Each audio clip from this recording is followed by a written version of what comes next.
Yesu asifiwe. Na wasalimu kwa jina la Bwana wetu Yesu Kristo aliyetutetea na kutukomboa msalabani, kwa sababu yeye alifanyika kuwa laana ili apate kutuokoa katika laana ile ya Torati. Katika nyakati hizi ni nyakati ambazo zimekuwa zikiibuliwa sana, ambazo zilisemwa toka enzi za mababu zetu, kwa nyakati zitafika, nyakati za hatari ndizo hizi haswa, nyakati ambazo hakuna mtu ambaye anapenda kushauriwa, nyakati ambazo hakuna mtu anapenda kunyenyekea, nyakati ambazo hakuna mtu anapenda kujishusha, nyakati ambazo kila mtu anaonekana ni mjuaji, kila mtu anaonekana anajua kitu. Kwa hiyo katika nyakati hizi kipi kinafaa?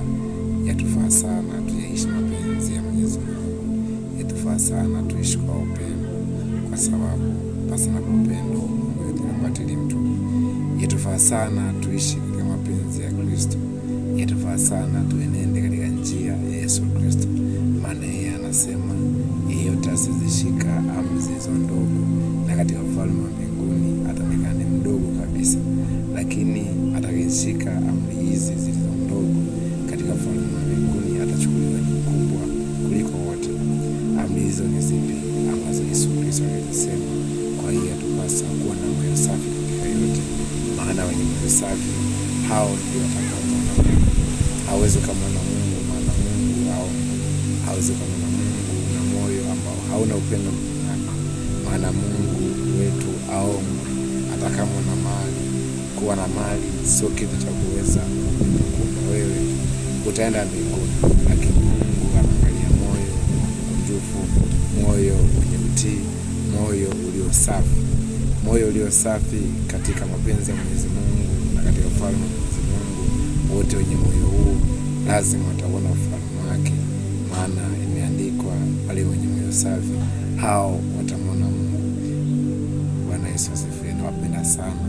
Nawapenda sana tuishi katika upendo, na upendo wetu katika Kristo tusiwe nao kwa ubaguzi, kwa kuangalia huyu mtu yafaa, huyu mtu hafai, kwa kuangalia watu wenye heshima katika jamii au watu wenye vyeo katika jamii, bali upendo wetu na uwe katika watu wote, watu wenye hali za chini, watu walio wagonjwa, watu walio hospitalini, watu waliofungwa kwa makosa ambayo ni ya kusingiziwa. Yatufaa sana kuisha upendo pamoja na wao, kwenda kuwaangalia, kuangalia wajane, maana hiyo ndiyo dini ya thabiti na dini ya kweli mbele ya Mwenyezi Mungu. Napenda sana ndugu katika Yesu Kristo, tuishi katika upendo, tuishi katika upendo, maana upendo huvumilia, upendo huondoa yote, upendo hauhusudu, upendo hautakubali. Napenda sana katika Yesu Kristo, na Mungu awasaidie.